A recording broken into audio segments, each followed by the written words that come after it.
संस्कृत जीवन में आप सभी का स्वागत है। हम लोग अपनी UP TET super TET Sanskrit पाठ्यक्रम की स्पेशल कक्षा में उपस्थित हैं। कल जो हम लोग अगला टॉपिक आरंभ करने वाले थे, किसी कारणवश वो क्लास पूरी नहीं हो पाई, तो आज की कक्षा में हम लोग नए टॉपिक के साथ उपस्थित हैं। इसमें आज का हमारा जो टॉपिक है वह है उच्चारण स्थान। तो अब तक की कक्षाओं में हम लोगों ने माहेश्वर सूत्र और वर्ण विचार का अध्ययन कर लिया है। तो अब जैसा कि माहेश्वर सूत्र में हम लोगों ने जो वर्णों का अध्ययन किया है, तो उन वर्णों के आधार पर जैसे कि हम लोगों ने कुछ स्वरों का भी अध्ययन किया है, कुछ व्यंजनों का भी अध्ययन किया है, किंतु बात आ जाती है कि ये जो स्वर और व्यंजन होते हैं वह उच्चारित कैसे होते हैं, उनके उच्चारण स्थान कौन कौन से होते हैं। ठीक है, तो सबसे पहले तो हम प्रश्न यह भी जान लेते हैं कि जो उच्चारण स्थान है उन उच्चारण स्थानों की कुल संख्या कितनी है। हालांकि यह कई जो हमारी पुस्तकें हैं उनमें इस प्रकार से कोई भी प्रश्न दिया तो नहीं है क्लियर करके कि उच्चारण स्थानों की कुल संख्या इतनी होती है, किंतु हो सकता है कि कोई महानुभाव ऐसा हो जो परीक्षा में प्रश्न बनाते समय इस अगर वो सूक्ष्म अध्ययन किए रहे होंगे तो हो सकता है कि वो प्रश्न डाल दे। इसलिए हम इसकी भी चर्चा करते चलते हैं कि उच्चारण स्थानों की कुल संख्या कितनी होती है। तो आप लोग यहाँ देख रहे होंगे, यहाँ एक श्लोक लिखा हुआ है, तो इस श्लोक में ही जितने भी उच्चारण स्थान है सभी का वर्णन कर दिया गया। तो पहले श्लोक का वाचन कर लें, इसका उच्चारण स्थानों को जान लें, उसके बाद हम जो उच्चारण स्थान है किस किस स्थान से कौन कौन से वर्ण उच्चारित होते हैं उनके विषय में जानेंगे। तो आइए पहले जान लेते हैं इसको भी कि अष्टौ स्थानानि वर्णानाम उरकंठ शिरस्तथा जिह्वा मूलम च दन्तस्य नासिकोष्ठौ च तालु च। अब यहाँ देखिए इस श्लोक के माध्यम से क्या कहा गया है कि अष्टौ स्थानानि वर्णानाम, अर्थात 8 उच्चारण स्थान वर्णों के होते हैं। वर्णों के 8 उच्चारण स्थान हैं। अष्टौ अर्थात 8 कौन कौन से हैं, तो उरह, कंठ, शिरस्तथा अर्थात मूर्धा, ठीक है, जिह्वा मूलम, दंत, नासिका, ओष्ठौ और ताल। ठीक है, 8 स्थान जान लिए होंगे, आप लोग लिख लीजिए। जैसा कि मैं प्रत्येक कक्षा में आपसे कहती हूँ, आप लोग कॉपी पेन लेकर बैठिए और साथ ही साथ नोट्स बनाते चलिए। तो देख लीजिए कि उच्चारण वर्णों के उच्चारण स्थान कुल कितने हैं, तो अष्टौ अर्थात 8 होते हैं। तो 8 कौन कौन से हैं, तो उरह 1 हो जाएगा, कंठ 2 है, शिरस्तथा अर्थात मूर्धा 3 हो गया, जिह्वा मूलम 4 हो गया, दंत 5 हो जाता है, नासिका 6 है, ओष्ठ 7 और तालु तो 8। इस प्रकार से हमारे 8 उच्चारण स्थान होते हैं। क्लियर हो गया होगा। तो यहाँ हम लोगों ने चर्चा कर ली उच्चारण स्थानों की। तो उच्चारण स्थान कितने होते हैं। अब हम चर्चा करेंगे कि वर्णों के उच्चारण स्थान कौन कौन से होते हैं। तो जो कि आप सभी लोग टेट सुपर टेट की परीक्षा की तैयारी कर रहे हैं, तो टेट और सुपर टेट में जो हमारे सूत्र दिए हैं, सूत्रों को देकर ही वहां पर पूछ दिए जाते हैं। तो पहले हम सूत्रों के माध्यम से जान लेते हैं कि कौन कौन से उच्चारण स्थान किन किन वर्णों के होते हैं। तत्पश्चात हम लोग ट्रिक्स भी देखेंगे कि किस प्रकार से, यदि हमें सूत्र याद नहीं रहता है तो ट्रिक के माध्यम से हम किस प्रकार से याद रखें कि कौन से वर्ण का उच्चारण स्थान कौन सा होता है। ठीक है, तो पहले हम सूत्रों के माध्यम से जान लेते हैं। तो उच्चारण स्थानों के विषय में हमने चर्चा कर ली कि उच्चारण स्थान क्या होते हैं। जब वर्ण उच्चारित होते समय हमारे मुख के अंदर के जो स्थान है उनको स्पर्श करते हुए उच्चारित होते हैं, वह उच्चारण स्थान कहलाते हैं। जैसे आप जब बोलते हैं प, जब आप प उच्चारित करेंगे तो आप देखते हैं आपके ऊपर और नीचे के दोनों होंठ जो है वो आपस में मिल जाते हैं। तो अर्थात ऊ का जो उच्चारण स्थान है या प का जो उच्चारण स्थान है वो कौन सा हो जाएगा, वो ओष्ठ हो जाता है। इसी प्रकार से जो हमारे कुछ वर्ण होते हैं अंदर कंठ से स्पर्श करते हैं, कुछ हमारे तालु से स्पर्श करके उच्चारित होते हैं, कुछ नासिका से, जैसे आपने देखा होगा जो नासिक के वर्ण होते हैं, जब आपको सर्दी हो जाती है, जुकाम हो जाता है, तो आप जो जैसे नासिक के वर्ण जैसे ना होता है, म होता है, ये अच्छे से उच्चारित नहीं हो पाता है। तो इसका कारण क्या है कि हमारी नाक बंद हो जाने के कारण ये उच्चारित नहीं हो पाते हैं और इनका उच्चारण स्थान क्या है, नासिका। तो नाक से ही उच्चारण होने के कारण हम लोग इन वर्णों का उच्चारण स्थान उच्चारण नहीं कर पाते हैं। ठीक है, तो आइए अब जानते हैं उच्चारण स्थान। तो उच्चारण स्थानों का अर्थ जान लिया, उच्चारण स्थान क्या होते हैं। जब वर्ण उच्चारित होते समय जिन जिन स्थानों के स्पर्श करते हैं वही उनके उच्चारण स्थान कहलाते अब उच्चारण स्थान, जैसा कि हम उच्चारण स्थानों के विषय में चर्चा भी कर लेते हैं कि उच्चारण स्थानों को कुल 18 भागों में बांटा गया है। उच्चारण स्थान तो कुल 8 हैं, किंतु किस किस उच्चारण स्थान से कौन कौन से वर्ण उच्चारित होते हैं, इनके आधार पर उच्चारण स्थान अर्थात वर्णों के आधार पर इनको कुल 11 सूत्रों में निबद्ध किया गया है, तो उनको भी जान लेते हैं। अब उच्चारण स्थान हमको देखना किनका किनका, तो सबसे पहले इसकी चर्चा कर लेते हैं। तो माहेश्वर सूत्र में पहले हमने अध्ययन किया स्वरों का। तो स्वर कितने थे? कुल 9 स्वर थे। ठीक है, स्वरों की संख्या 9 थी, तो 9 स्वर और व्यंजन तो 33 व्यंजन। ठीक है, 33 व्यंजन, और हमारे कुछ और भी आते हैं जिनको हम बोलते हैं अयोगवाह। ठीक है, अयोगवाह कितने हैं संस्कृत में? अगर हम संस्कृत की बात करते हैं तो संस्कृत में 4 अयोगवाह होते हैं। तो 9 स्वर, 33 व्यंजन और 4 अयोगवाह, तो इनको मिला के ये कितना हो जाएगा? कुल 42 और 4 46। तो इन कुल 46 वर्णों का उच्चारण स्थान हम लोगों को जानना है। ठीक है, तो अयोगवाह की भी चर्चा कर लेते हैं, क्योंकि हम लोग जब अयोगवाह का अध्ययन करेंगे तो अयोगवाह ज्ञात होने चाहिए। तो सबसे पहले आपने देखा होगा इस प्रकार से जो अनुस्वार लगाते हैं। ठीक है, किसी भी वर्ण के बाद में जैसे हम लिखते हैं रामम, ऐसे लिख देते हैं, जैसे हमने लिखा रामम, तो माँ के ऊपर जो बिंदी होती है इसको हम अनुस्वार बोलते हैं। ठीक है, तो अयोगवाह के अंदर पहला आता है वह है अनुस्वार। ठीक, अनुस्वार। ठीक है, दूसरा होता है, अब जैसे कि आप देखते हैं यहाँ पीछे लगा होता है रामः। ठीक, तो इसको हम बोलते हैं विसर्ग। ठीक है, जब हम इसको विसर्ग बोलते हैं तो दूसरा अनुस्वार कौन सा है हमारा? विसर्ग। ठीक, दोनों अनुस्वार ये ज्ञात हो गए। यह दोनों जो अनुस्वार है यह हमारे हिंदी में भी होते हैं, किंतु संस्कृत में 4 होते हैं, हिंदी में केवल 2 ही होते हैं। आगे बात करते हैं, आगे जो होते हैं हमारे जिह्वामूलीय। अब जिह्वामूलीय क्या होते हैं? तो का और खा के आगे जो अर्ध विसर्ग लगी होती है, इस अर्ध विसर्ग वाले का और खा को ही हम जिह्वामूलीय कहते हैं। ठीक है, अब एक और आता है वह हमारा उपदमानीय।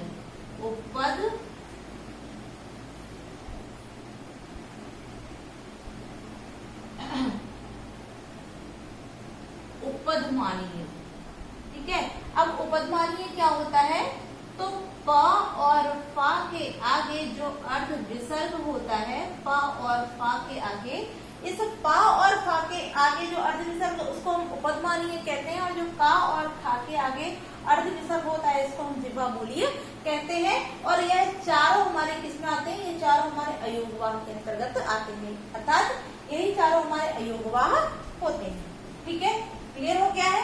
तो आइए अब हम लोग उच्चारण स्थानों के विषय में चर्चा कर लेते हैं। तो सबसे पहला जो हमारा सूत्र है वह है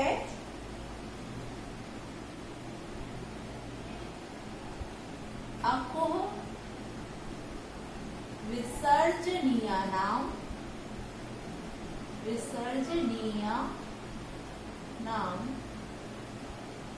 अकुह विसर्जनीयानाम कंठः। अकुह विसर्जनीयानाम कंठः। ठीक है, इस सूत्र के माध्यम से यहाँ संपूर्ण वर्णों का अर्थ देखिए हम निकालते हैं। उच्चारण स्थान का जो प्रथम सूत्र था वह है अकुह विसर्जनीयानाम कंठः। अब इस सूत्र से ही हम कंठ जो है उस कंठ के द्वारा कौन कौन से वर्णों का उच्चारण होता है वह हम इस सूत्र से ही संपूर्ण वर्णों का अध्ययन कर लेंगे। ठीक है, किंतु आप लोग कॉपी पेन लेकर बैठे होंगे मुझे पूरी उम्मीद है, और आप लोग इन सूत्रों को भी नोट करते चलिए, क्योंकि परीक्षा में अत्यधिक मात्रा में सूत्र ही पूछे जाते हैं। वहाँ पूरा दे दिया जाएगा। अकुह विसर्जनीयानाम कंठ नहीं होगा, वहाँ डेड जगह खाली होगी। नीचे ऑप्शन होगा नासिका, कंठ, तालु, मूर्धा। अब उनमें से आपको यदि पूरा सूत्र ज्ञात होगा तो आप कर सकते हैं, ज्ञात नहीं होगा तो नहीं कर पाएंगे। इसलिए आप लोग पूरे सूत्र को लिखते चलिए प्लस याद करते चलिए। ठीक है, अब हम इसको अर्थ यहाँ से हम निकालते हैं कि कंठ से कौन कौन से वर्ण उच्चारित होते हैं। तो सबसे पहले क्या दिया है? अ, तो क्या हो जाएगा हमारा अ। ठीक है। फिर दिया कु। अब कु से तात्पर्य है, कल की कक्षा में हम लोगों ने चर्चा की थी उदित वर्ण। पांचों वर्गों के जो अर्थात जो वर्गों का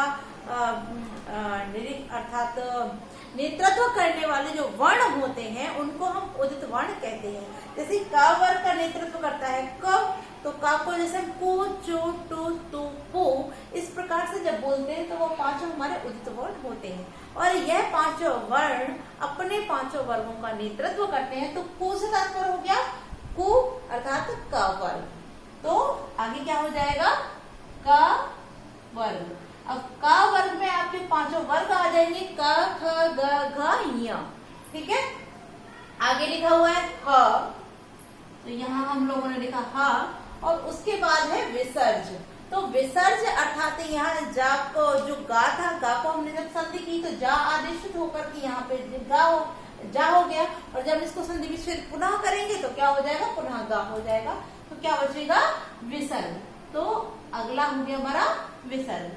तो कंठ से जो उच्चारित वर्ण है वो कौन कौन से हो गए, अ, क वर्ग, हा और विसर्ग। तो अ, क वर्ग, इसमें क, ख, ग, घ, ञ, हा और विसर्ग। इन सब का उच्चारण स्थान क्या है, कंठ। अर्थात ये सभी वर्ण कंठ के द्वारा उच्चारित होते हैं। क्या लिख देते हैं, कंठ। अर्थात अ का वर्ग जिसमें क, ख, ग, घ, ञ, हा और विसर्ग का उच्चारण स्थान कंठ होता है। ठीक है। अगला सूत्र देखते हैं। दूसरा है इचोयशा नाम, इचोयशा नाम, इचोयशा नाम तालु, इचोयशा नाम तालु। ठीक है। अब यहाँ इचोयशा नाम तालु, यहाँ तालु उच्चारण स्थान जो बताया गया है वह भी जानते हैं किन किन वर्णों का है, तो यहीं से निकालेंगे ई। ठीक है। तो यहाँ ई हो गया। फिर चु यानी कि च वर्ग, तो च वर्ग में च, छ, जा, जा, वहां पूरा आ जाएगा। तो च वर्ग, च वर्ग तात्पर्य च वर्ग के पांचों वर्ण, च, छ, जा, झ, वहां। ठीक। फिर उसके बाद में दिया है य हो गया। फिर दिया है श जिसमें तालव्य श है, तो श। ठीक। इन सबका ई, च वर्ग, य और श, इन सबका उच्चारण स्थान होता है ताल। ठीक। आगे देखते हैं। तीसरा जो हमारा सूत्र है वह है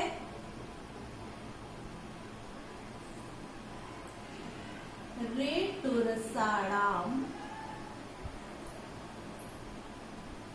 रेटुरसाणाम मूर्धा, रेटुरसाणाम मूर्धा। अब यहाँ पर भी अर्थात इन सूत्रों को यदि हम याद कर लेते हैं तो हमें वर्णों को आवश्यकता ही नहीं है कि हम उन वर्णों को याद रखें कि कौन कौन से वर्ण किस किस के द्वारा उच्चारित होते हैं, क्योंकि इन सूत्रों से ही पूरा वर्ण निकल के आ जाता है। जैसे कि मूर्धा उच्चारण स्थान है, किंतु किसका है वही देखते हैं। क्या दिया है, री। ठीक है। फिर टू, टू अर्थात ट वर्ग, तो ट वर्ग अर्थात ट के वर्ग के पांचों वर्ण। फिर दिया है र, रा है। उसके बाद में क्या दिया है, मूर्धा श, तो ये श। ठीक है। इन सब का यानी कि रि, ट वर्ग, रा और सा, ट वर्ग अर्थात ट, ठ, ड, ढ, रा और रा और शा, इन सब का उच्चारण स्थान क्या हो जाता है, मूर्धा। ठीक। इस प्रकार से हो गया। अगला देखते हैं। चौथा जो हमारा सूत्र है वह है रतुलसाना, रतुलसानाम, रतुलसानाम दंतः, रतुलसानाम दंतः। ठीक है। अब यहाँ एक चीज और स्पष्ट करते चलते हैं। जैसे आप देख रहे हैं यहाँ पर दंतः लिखा हुआ है, दंतः अर्थात बहुवचन में है। तो दंतः बहुवचन में क्यों है, क्योंकि हमारे जो दांत होते हैं इन दांतों की संख्या एक से अधिक है, ना तो एक है ना दो है, कितने हैं, 32 दांत माने आते। तो बहुवचन हो जाने के कारण यहाँ दंतः जो हमारा है वह भी बहुवचन में ही प्रयुक्त होता है। ठीक है। इसके वर्णों की भी चर्चा करते हैं। तो सबसे पहले क्या दिया, र। ठीक है। उसके बाद तु अर्थात त वर्ग, तो त वर्ग यानी ता, था, दा, धा, ना। उसके बाद पुनः क्या है, ला है और ला के बाद श। ठीक है। तो इस प्रकार से रे, त, वर्ग, ला और स, इन सब वर्णों का जो उच्चारण स्थान है वह क्या है? दंत। ठीक, स्पष्ट हो गया। पांचवा सूत्र देखते हैं। पांचवा है उपपदमानीयानाम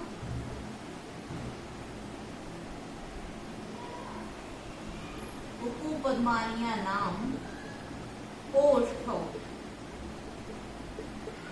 ठीक है, ओष्ठौ, ओठ दो होते हैं इसलिए ओष्ठौ द्विवचन में है हमारा। उपपदमानीयानाम ओष्ठौ। अब यहाँ कौन कौन से वर्ण है इसको भी जानते हैं। तो सबसे पहले क्या दिया? उ, वो लिख लेते हैं। फिर पु, पु अर्थात पवल, तो यहाँ लिख लेते हैं पवल। ठीक है, उसके बाद लिखा है उपपदमानीयानाम, यानी कि प उप, पु होता पु। जैसे आप देख रहे हैं यहाँ पे पु है, चू है, टू है, टू है, तो यहाँ उपु लिखा हुआ है, तो पु धन उपदमानीय।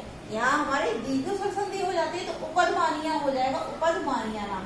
तो उपदमानीय इन, यानी कि उपदमानीय कौन कौन से थे? अभी हमने अयोगवाह में चर्चा की उपदमानीय की। तो उपदमानीय कौन कौन से थे? तो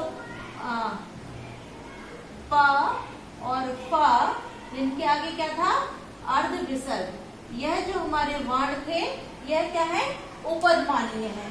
तो उ, प, वर्ग, उपदमानीय, इन सब का उच्चारण स्थान क्या होता है? तो क्या लिखा हुआ है? ओष्ठौ, अर्थात ओष्ठ होता है। क्लियर? अगला देखते हैं। छठवां क्या है हमारा?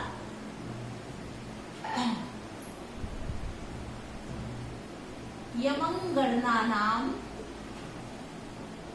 नासिका च, नासिका च। ठीक है, यहाँ लिखा हुआ है यमंगणनानाम नासिका च।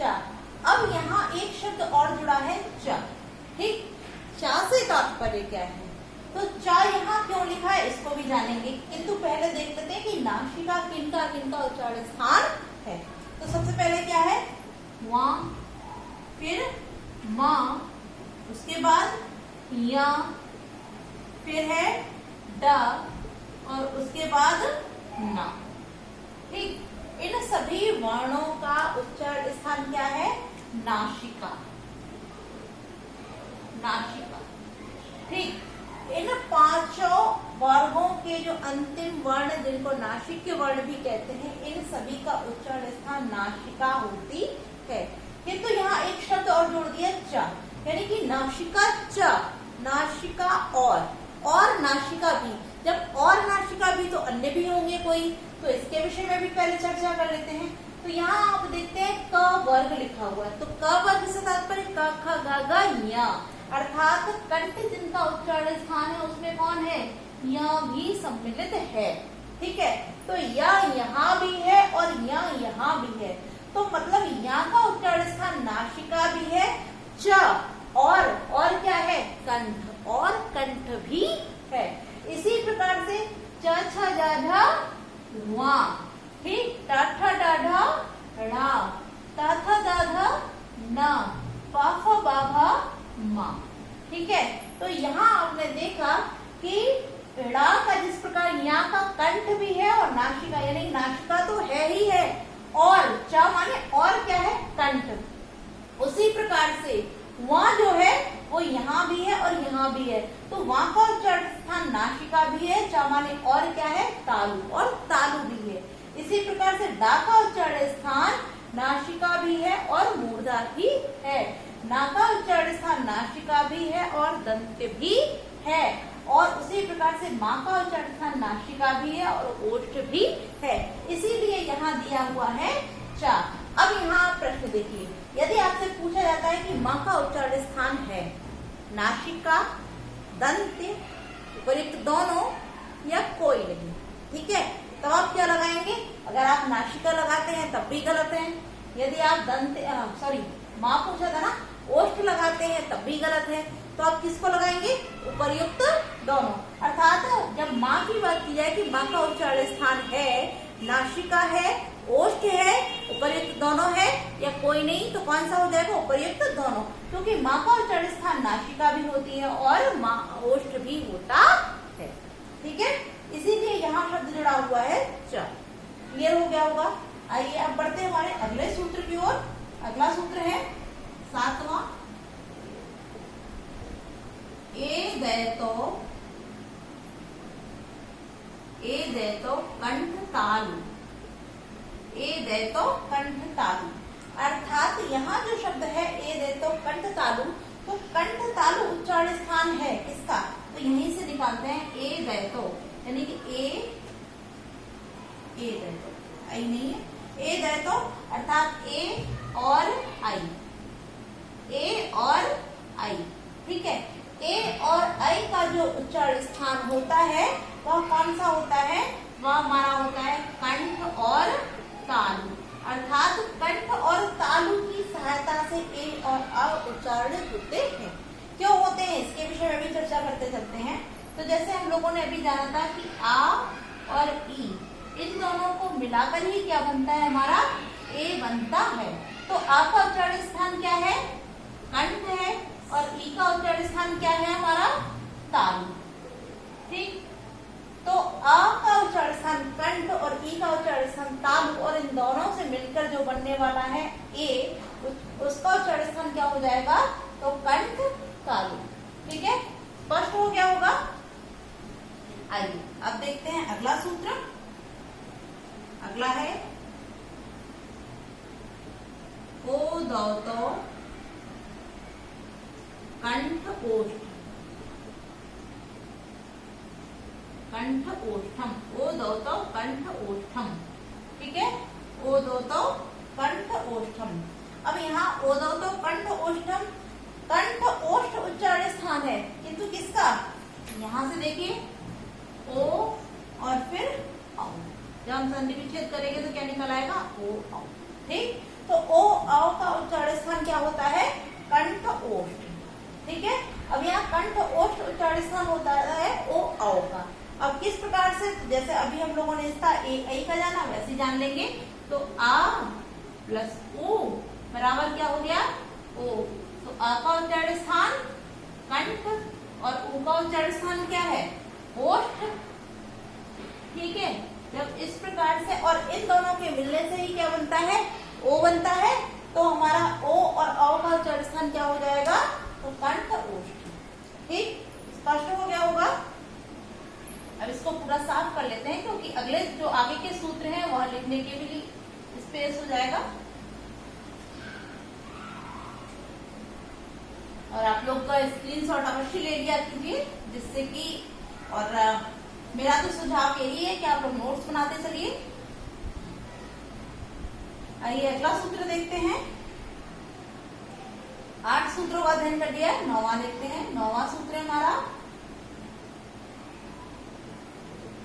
वकारस्य दंतोष्ठ। वकारस्य दंतोष्ठम। ठीक है, अब यहाँ आप देख रहे हैं, यहाँ लिखा हुआ वकारस्य दंतोष्ठम। तो यहाँ अर्थात केवल एक ही वर्ण हमारा है वा। ठीक, इस वा का उच्चारण स्थान क्या है? दंतोष्ठ, यानी कि वा जो है वह दंत ओष्ठ दोनों की सहायता से उच्चारित होता है। ठीक, क्लियर हो गया होगा। अगला देखते हैं, हमारा जो अगला सूत्र है वह है जिह्वा मूलीयस्य। जिह्वा मूलीयस्य जिह्वा मूलम। जिह्वा मूलम। ठीक है, जिह्वा मूलीयस्य जिह्वा मूलम, अर्थात जिह्वा मूल जो है हमारे अयोगवाह जो होते हैं, अर्थात जिह्वा मूल जो होते हैं, जो अभी जैसे हम लोगों ने अयोगवाहों में ही अध्ययन किया था, अनुस्वार का किया था, विसर्ग का किया था, उपध्मानीय का किया था, जिह्वा मूल्यम का किया था। तो जिह्वा मूल जो होते हैं उनका जो उच्चारण स्थान है वह कौन सा है? जिह्वा मूल ही होता है। तो कौन कौन से हैं हमारे जिह्वा मूल्य? तो का और खा के आगे जो अर्ध विसर्ग होते हैं या अर्ध विसर्ग वाले का और खा जिह्वा मूल्य कहलाते हैं। और इन का और खा जो जिह्वा मूल्य है, इनका उच्चारण स्थान हमारा जिह्वा मूल ही होता है। स्पष्ट हो गया होगा। तो अंतिम जो हमारा सूत्र रह गया है, अब आप लोग सोच के देखिए कौन सा हमारा वर्ण बचता है। हमने सभी स्वरों का अध्ययन कर लिया, सभी व्यंजनों का अध्ययन कर लिया, किंतु जब अयोग वहां में जाते हैं तो वहां पाते हैं कि अनुस्वार जो हमारा है वो भी छूट रहा है। अब कौन सा रह गया अनुस्वार? तो नासिका, नासिका अनुस्वारस्य, अनुस्वारस्य। अर्थात यदि अनुस्वार की बात की जाए तो जो नासिका है, अर्थात जो अनुस्वार है, अनुस्वार हमने चर्चा कर ली थी, यह होता है हमारा अनुस्वार। इस अनुस्वार का जो उच्चारण स्थान है वह क्या होता है? वह नासिका होती है। क्या होती है? नासिका। ठीक है। अब आप ये कहेंगे कि जो हमारा छठवां सूत्र था यमकरण नाम नासिका च, उसी में इसका वर्णन क्यों नहीं किया? क्योंकि तो आपने जैसे कि हम लोगों ने अभी चर्चा कर ली थी, उसमें एक शब्द और जुड़ा था च। च से तात्पर्य और भी है, ठीक है। किंतु जो अनुस्वार है इसका उच्चारण केवल एक ही होता है, वह है हमारा नासिका। किंतु जो पांचों वर्गों के अंतिम पंचम अक्षर होते हैं, जो नासिक के वर्ण होते हैं, उनके उच्चारण स्थान नासिका के साथ साथ सभी वर्गों के उच्चारण, अर्थात सभी वर्गों का जो उच्चारण स्थान होता है, जैसे क वर्ग का कंठ है, च वर्ग का तालु है, ट वर्ग का मूर्धा है, और त वर्ग का दंत्य होता है, प वर्ग का ओष्ठ होता है। तो सभी वर्गों के उच्चारण स्थानों के साथ साथ नासिका भी इन पंचमाक्षरों के उच्चारण स्थान होती है। इस कारण अनुस्वार को उस छठवें सूत्र में नहीं डाला गया, क्योंकि वहां दो बताए गए थे। किंतु इस अनुस्वार का उच्चारण स्थान केवल एक ही होता है, वह है नासिका। इसके लिए इस सूत्र को अलग से कहा गया है कि नासिका अनुस्वारस्य। ठीक है। तो आप लोग स्क्रीनशॉट ले लीजिए और नोट्स बनाते चलिए। पहले भी प्रश्न के आप लोगों ने स्क्रीनशॉट ले लिया होगा। तो अब यहाँ प्रश्न जो बन सकते हैं उनको हम लोगों ने जान लिया है। ठीक है। अब यहाँ पुनः दोहरा लेते हैं कि अगर आपसे प्रश्न पूछा जाता है कि उच्चारण स्थानों की कुल संख्या कितनी है, तो 8 है, और उच्चारण स्थानों के जो सूत्र हैं वह 11 है, और किस किस प्रकार से कौन कौन से वर्ण कहाँ कहाँ से उच्चारित होते हैं वह आप लोगों ने जान लिए होंगे। अब हम यदि ट्रिक की बात करें, ठीक है, कि आप ट्रिक के माध्यम से किस प्रकार से याद रख सकते हैं। तो जैसे आप माहेश्वर सूत्रों का अध्ययन करते हैं तो सबसे पहला सूत्र का कौन सा? आ ई उ। फिर उसके बाद में द्वितीय है रे ल क। तो आ ई उ 3 वर्ण वहां से और रे ल 2 वर्ण हमारे यहाँ से। तो इनमें से जो प्रथम हम चलिए लिखते चलते हैं, अ ई उ और रे और ऋ। ठीक है। तो पहले के जो 5 हमारे सूत्र थे, जिसमें अपोविसर्जनीयानाम कंठा, ऋतुषानाम तालु, ऋतुषानाम मूर्धा, ऋतुषानाम दंता, उपपद्मानीयानाम ओष्ठो। तो इसमें से क्या करेंगे हम? जो ऊ वर्ण हमारा है इसको तो हम 5वें वाले सूत्र में रख देंगे। ठीक है। क्रमशः अर्थात नीचे लाएंगे और उसके बाद हम क्रमशः इनको लिखते चले जाएंगे, पहले में, फिर दूसरे, फिर तीसरे, फिर चौथे में। ठीक है। इस प्रकार से इसको हम लिख लेंगे। अब जैसे कि हमारे 5 वर्ग आते हैं, तो पहले क वर्ग आता है, फिर च वर्ग आता है, फिर ट वर्ग आता है, फिर त वर्ग आता है, और उसके बाद में प वर्ग आता है। तो इस प्रकार से जब हम याद करेंगे तो हमारी ट्रिक्स भी बनती चली जाएगी। बस थोड़ी सी आपको मेहनत करनी है, ट्रिक्स भी हो गई और हमारे जो वर्ण है यानी कि सूत्रों के माध्यम से है वह भी हो गई। ठीक है। तो आप लोग को हो सके तो, क्योंकि ट्रिक्स तो रखिए साथ में, किंतु जो हमारे सूत्र हैं सूत्रों को अवश्य याद रखिए, क्योंकि परीक्षा में ट्रिक्स की अपेक्षा सूत्र ही अच्छे से काम आते हैं, क्योंकि वहाँ सूत्र पूछे जाते हैं, वहाँ आधा सूत्र दे देंगे। हो सकता है इस प्रकार से यहाँ दे दें वकारस्य, आगे खाली है, फिर कंठ तालु, कंठ ओष्ठम, दंत ओष्ठम या जिह्वा मूल्य। अब यदि आपको पूरा सूत्र याद होगा कि वकारस्य दंतोष्ठम, तो आप आराम से लगा लेंगे। यदि याद नहीं होगा तो भूल जाएंगी। इसलिए आप लोग ट्रिक्स को तो साइड में रखिए और सूत्रों का अध्ययन पूरी तरीके से करते चलिए तो ज्यादा ही अच्छा रहेगा। और आप लोग क्योंकि सुपर टेट की तैयारी कर रहे हैं तो इसलिए ट्रिक्स कम और आप लोग मैटर पर ज्यादा ध्यान देंगे तो बहुत ही अच्छी बात है।